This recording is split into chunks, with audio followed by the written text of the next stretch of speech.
నమస్కారం. 10 సంవత్సరాల పైశాచిక పాలనలో టీఆర్ఎస్ ఎలియాస్ బీఆర్ఎస్ ఎట్లయితే రైతుల్ని అర్ధరాత్రులు అరెస్ట్ చేసి మల్లన్న సాగర్ లాంటి ప్రాజెక్టుల పేరిట రైతులకు బేడీలేసిరో అదే రీతిలో ఇవాళ ముఖ్యమంత్రి మారిండు, మా ప్రభుత్వం మారింది, ప్రజా పాలన వస్తుందని ఆశిస్తున్నటువంటి ప్రజలకు ఏం మిగిలిందంటే మళ్ళా గదే అర్ధరాత్రి అరెస్టు తప్ప ఇంకొకటి మిగిలలేదు. ఏమి మారనంటే ఒక రంగు పోయి 3 రంగుల జెండా వచ్చాను, కానీ రైతుల బతుకుల లోపల మాత్రం ఎక్కడ మార్పు రాలేదు.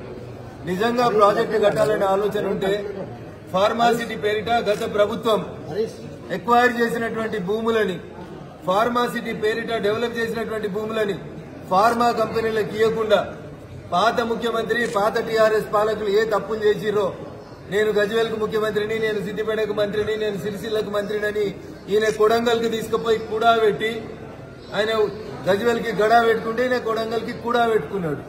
ఆయన మల్లన్న సాగర్ కట్టి రాత్రిపూట రైతులను అరెస్ట్ చేస్తే ఈయన పారిశ్రామిక వాడ తీసుకొస్తా అని చెప్పి ఈయన రాత్రిపూట రైతులను అరెస్ట్ చేస్తా ఉన్నారు.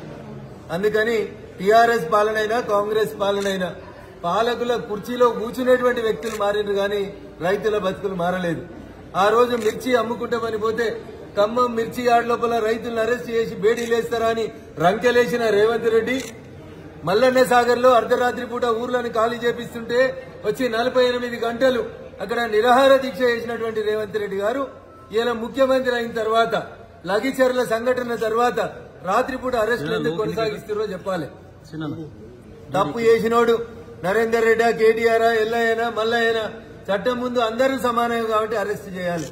కానీ దానికి ముందుగానే మీడియాకు లీకులు ఇచ్చి రేపు వీళ్ళని అరెస్ట్ చేస్తాం, ఎల్లుండి వాళ్ళని అరెస్ట్ చేస్తాం, ఈ ఎపిసోడ్లు నడిపించడం మానుకొని ప్రజాపాలన అంటే ప్రజల కోసం పనిచేయడం నేర్చుకోండి. కంపెనీలు అడుగుతా ఉన్నాయి, పెద్ద పెద్ద కెమికల్ కంపెనీస్, ఫార్మాస్యూటికల్ కంపెనీస్ అడుగుతా ఉన్నాయి, అన్ని కంపెనీలు ఒకే చోట పెడతాం, గతంలో ఎక్వైర్ చేసినటువంటి భూముల్ని మాకు కేటాయించమని. దాని మీద స్పందన లేదు. రాష్ట్రంలో పాలన పడికేసి ప్రజలు అవస్థలు పడుతుంటే, వడ్ల కొనుగోలు జరగకుండా, వడ్లకి లారీలు రాకుండా రైతులు ఇబ్బంది పడుతుంటే ఒక ఆయన పోయి బొంబాయిలో తిడతాడు, ఒక ఆయన పోయి ఢిల్లీలో తిడతాడు. ఇద్దరు పోయి చెర్లపల్లిలో ఉండాల్సిన వాళ్ళే, ఒకడు ఉండొచ్చిండు, ఇంకోటి ఉండాల్సినోడు రేపో మాపు. ఇంతకు మించి పెద్ద తేడా ఏం లేనట్టే కనబడతా ఉంది.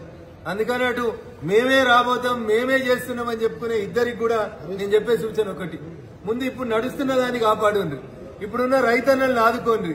మూసీ పేరిట, హైడ్రా పేరిట వడ్ల కొనుగోలు జరపక, సన్న వడ్లు కొనుగోలు చేయక రైతుల్ని ఇబ్బంది పెడుతున్నటువంటి రాష్ట్ర ప్రభుత్వం ముంబైలో నువ్వు చేసేదేం లేదు, ఢిల్లీలో పోయి ఆయన చేసేదేం లేదు. ఇద్దరు వచ్చి ప్రజల కోసం గల్లీలో పనిచేయాలని చెప్పి ఆ 2 పార్టీల నాయకులకు కూడా ఈ సందర్భంగా నేను హితవు చెప్పదలుచుకున్నాను.